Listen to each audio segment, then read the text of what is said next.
여러분 안녕하십니까? 아주 3D 시작하겠습니다. 이번 주부터 매주 목요일에 저희가 이제 인사를 드립니다.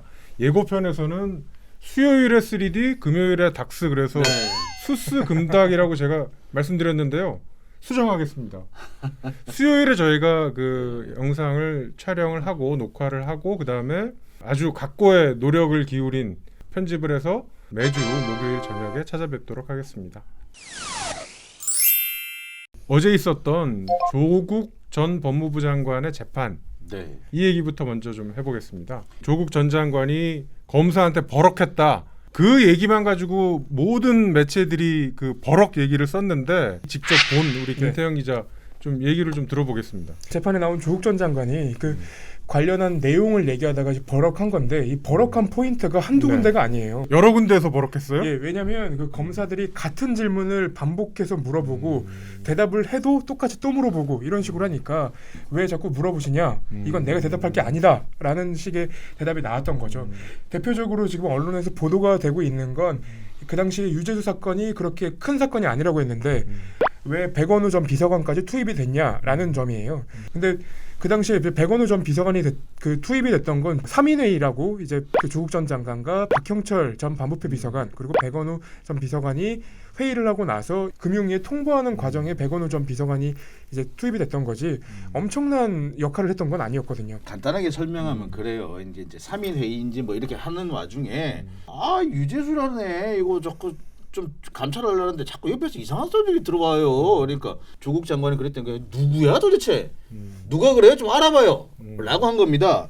나중에 이제 조국 장관이 이제 법정에서 유재수 건은요 그렇게 제가 업무하던 것 중에서 큰 부분이 아닙니다. 라고 하니까 검사가 묻는 거죠. 아니 아까는 알아보라 그랬다며. 알아보라 그랬는데 큰 사건이 아니면 그걸 왜 알아보라 그래요? 그 무슨 아니에요? 라고 한 거죠. 그러니까 조국 장관이 어처구니가 없는 거지. 우리도 세 명이잖아. 예. 3인회의. 네네. 3인회의. 우리도 매일 방송 앞두고 회의할 때 네.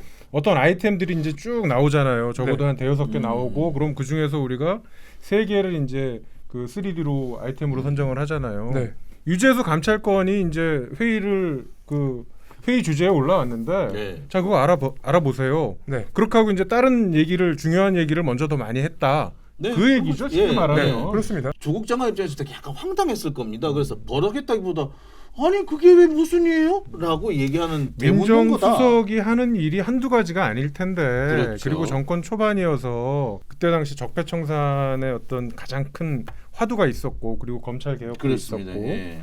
일의 중요도로 따지면 별로 그렇게 크게 중요한 일은 아니었다라는 네. 얘기를 이제 조국 전 장관이 계속 얘기를 한 거죠. 그렇습니다. 예. 그리고 이제 그 당시에 백원우 전 비서관이 그 김용범 부위원장한테 그 사표를 받는 선에서 유재수를 내보내는 게 좋을 것 같다라는 식의 비공개 전화를 했었는데 그걸 가지고도 이제 조국 전 장관한테 검사들이 질문을 합니다. 그 당시 김용범 부위원장은 어떤 생각을 했을까? 그래서 그걸 조국 장관이 어떻게 알아요? 그렇습니다. 한마디로 어제 증인신문이 면박주기, 네. 감정적으로 괴롭히기, 그 욱하게 감정적인 만들- 표출을 예. 하게끔 만드는 어떤 그런 의도가 담겨 있었던가요? 그러면? 네, 어제는 그래서 조국 전 장관도 앞을 보고 얘기를 하는데 계속 답답해서 약간 가슴을 치고 싶어하는 그런 모습이었습니다. 약간 네. 그러니까 전문 용어로 거죠. 그러니까 여기 이제 이 양반이 이제 못 참고 욱 한 건데 그것만 포인트를 딱 잡아서 이제 기사를 썼다. 그런 감정적인 자극적인 기사 제목 말고 네. 진짜 본질적인 부분 있잖아요. 그 부분에 대해서는 우리 김태형 기자는 이런 부분이 어떻다고 봤어요? 일단 검사들이 이번에 이제 추가로 기소를 했어요. 직무유기. 그래서 권한을 넘치게 사용했다는 권한 직권남용과 직권남용과 네, 그리고 직무유기를 직무유기. 지금 양립하고 있는데 이게 양립할 수 없는 거잖아요. 그건 진짜 모순 아니야? 그렇죠. 그걸 보고 모순이라고. 예를 그러죠. 들어서 네. 그 사회부장이 네. 사회부 기자한테 너 왜 이렇게 일을 열심히 안 하니? 아니면 너 왜 이렇게 일을 열심히 해서 일을 그르치니?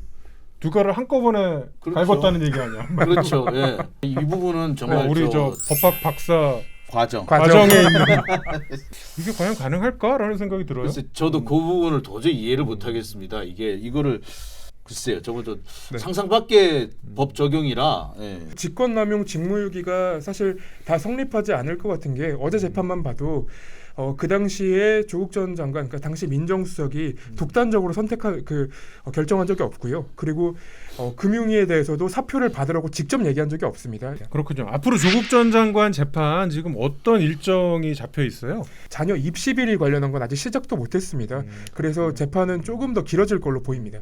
참고로 정경심 교수 재판은 지금 예정이 또 돼 있죠. 네, 오늘 촬영하는 날짜가 수요일인데 이제 내일 목요일에 결심 공판이 잡혀 있습니다. 네. 계속 저희가 추적해서 현장에서 보고 들은 그 내용 더 자세히 전달해 드리도록 하겠습니다.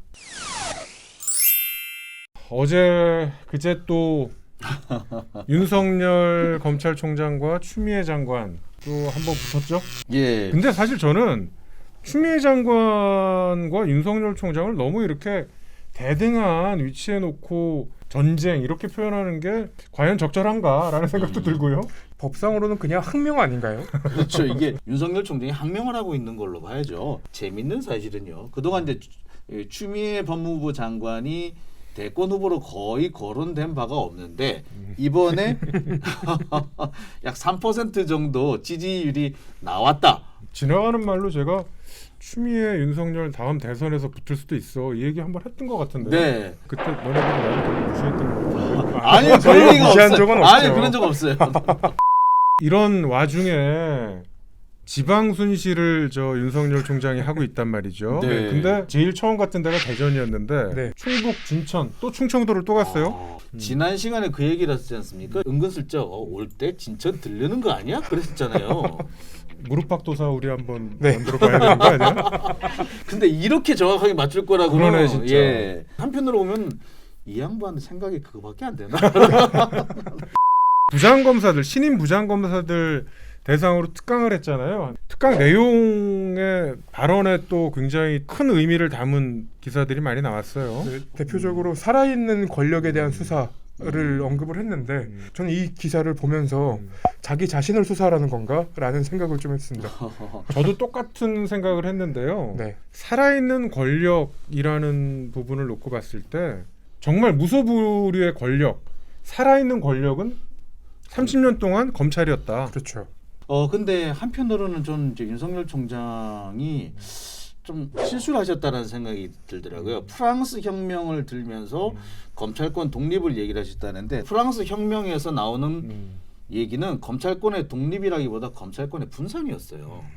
당통하고 로베스피에르 그다음에 마라 이 세 명이 이제 프랑스 대혁명을 이끌었던 사람이잖아요. 근데 마라는 암살을 당하고 당통은 로베스피에르에 의해서 사형을 당합니다. 근데 단두대에서 처형됐죠. 그렇죠. 처형을 되죠. 근데 그때 그 당통을 그 부패 혐의로 몰아서 사형시키는 과정에서 체포, 기소, 재판을 전부 다 로베스피에르가 다 해요.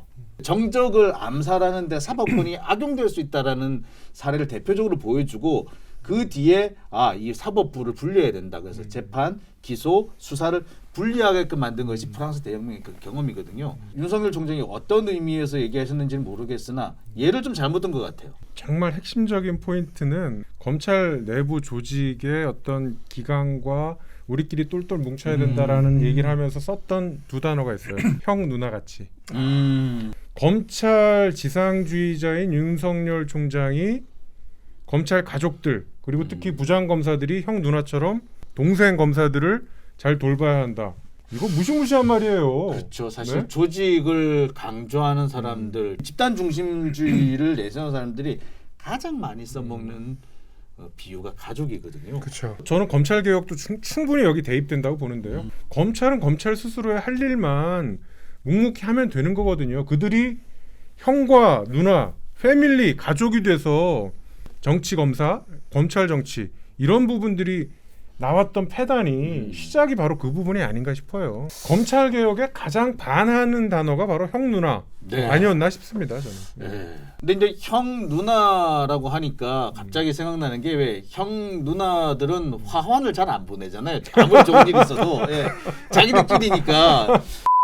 이제 충청도는 이제 충남 대전 갔고 충북 진천 갔단 말이에요. 네네. 세 번째는 어디 갈 것 같아요?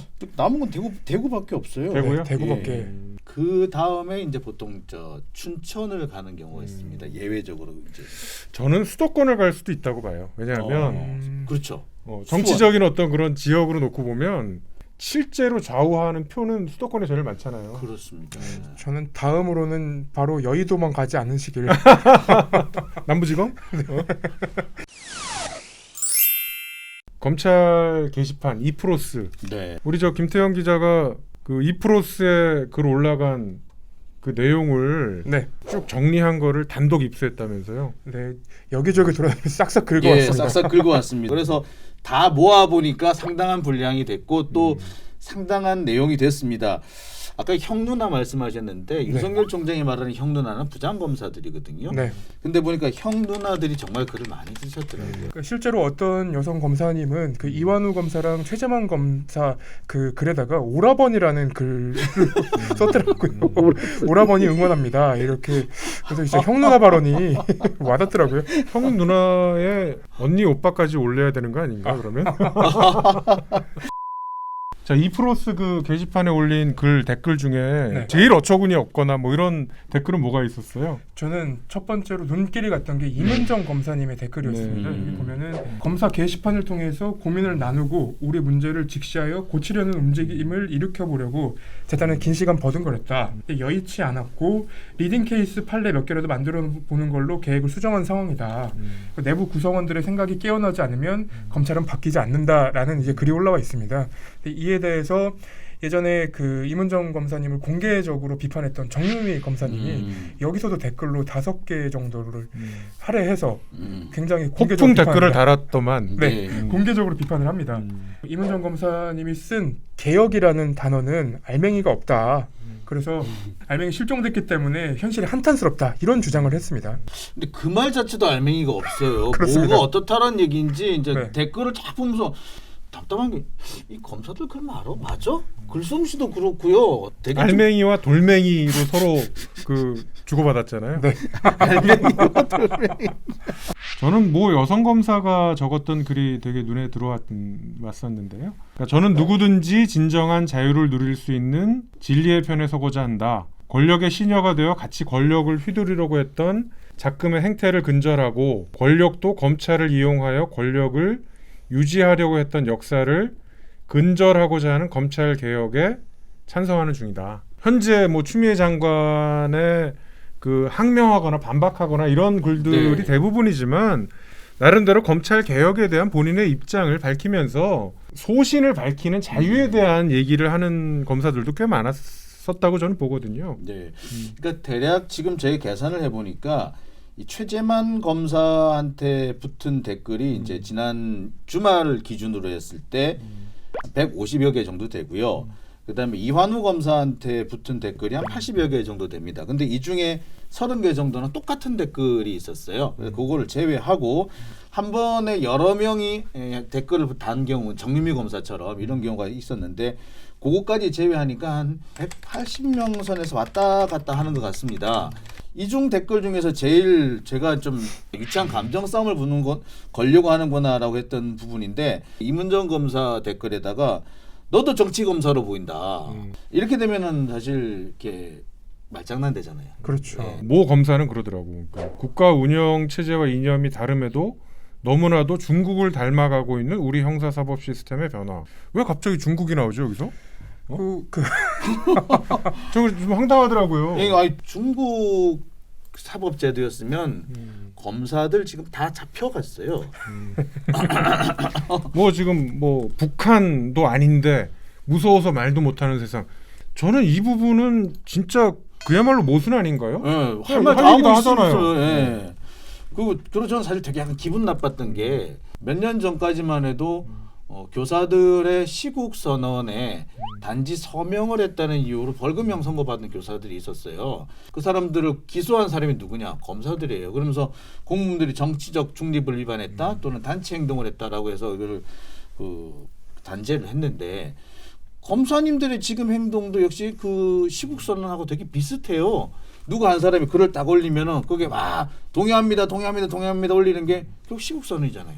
부당한 인사권 혹은 지휘권, 감찰권 남용 이런 얘기가 나오는데 지휘권 남용이라고 하는 부분도 사실 이해가 되지 않고 그리고 감찰권 남용이라는 부분도 사실 범죄가 드러났으니 지금 이제 감찰에 들어간 건데 그걸 남용이라고 얘기할 수 있을까라는 생각이 들더라고요. 저는 이 이프로스에 글을 올리고 댓글을 올린 검사들의 대부분의 그 생각이 검찰 개혁에 대해서 조금 다르게 좀 다른 쪽으로 접근하는 거라고 보거든요. 그러니까 일단은 너무 세진 힘을 좀 줄여야 된다라는 부분이 검찰 개혁의 가장 지향할 점인데 그냥 단순히 정치 권력으로부터 무조건 독립해야 돼. 우리는 전체적인 그 프레임 자체를 좀 잘못 보고 있는, 다르게 보고 있는 거고요. 그러니까 정치 권력으로부터 독립을 한다고 해서 국민들의 통제권을 벗어날 수는 없는 거거든요. 그러니까 정치 권력으로부터 독립을 했으면 어떤 형태로 국민들한테 통제를 받겠다라는 이런 시스템이나 이렇게 대안이 나와야 되는데 그 대안 없이 우리는 독립하겠다라는 건 뭘 말하느냐? 우리는 우리 마음대로 하겠다. 검찰은 검찰 마음대로 할 테니까 아무도 개입 간섭하지 마. 라는 아주 그렇죠. 오만한 생각이 그러니까 되는 겁니다. 검찰 개혁에 반대하지 않는다라는 내용들도 꽤 많이 나와요. 네. 근데 검찰 개혁이 현재 권력을 가지고 있는 검사들이 보는 검찰 개혁과 일반 국민들이 보는 검찰 개혁의 기본적인 접근 자체가 많이 다르지 않나라는 거를 저는 이번 이 이프로스 글을 보면서 굉장히 뼈저리게 느꼈거든요. 실제로 검찰 개혁은 실패했다라는 글에 나도 커밍아웃합니다라는 검사들이 글을 다니까 지금 국민청원이 이분들한테 사표를 받으려는 국민청원이 40만도 넘었어요. 네. 국민들이랑 검사들 간의 이제 인식 괴리가 좀 크다는 반증이 아닐까 싶습니다. 네, 이번 주 아주 3D는 여기서 마치고요. 저희가 금요일에 닥치고 3D 그 오디오 콘텐츠 팟빵으로 인사드리는데요. 그 중요한 재판들이 목요일, 금요일에 많이 있어요, 그렇죠? 오늘도 있습니다. 오늘도 있죠, 수요일. 예. 검언 유착 재판인데요. 지금 채널A 법조팀이 이제 증인으로 예정돼 있습니다. 네. 목요일, 금요일에는요. 목요일에는 정경심 교수님 그 결심 공판이 있고요. 금요일에는 조국 전 장관 재판이 있고 그리고 김경수 지사 그 항소심 선고 선고 있습니다. 공판이 있죠. 네. 닥치고 3D 녹음할 땐 이런 내용들 최대한 많이 충실히 담아서 여러분들께 찾아뵙도록 하겠습니다. 이번 주 아주 3D 여기서 마치겠습니다. 고맙습니다.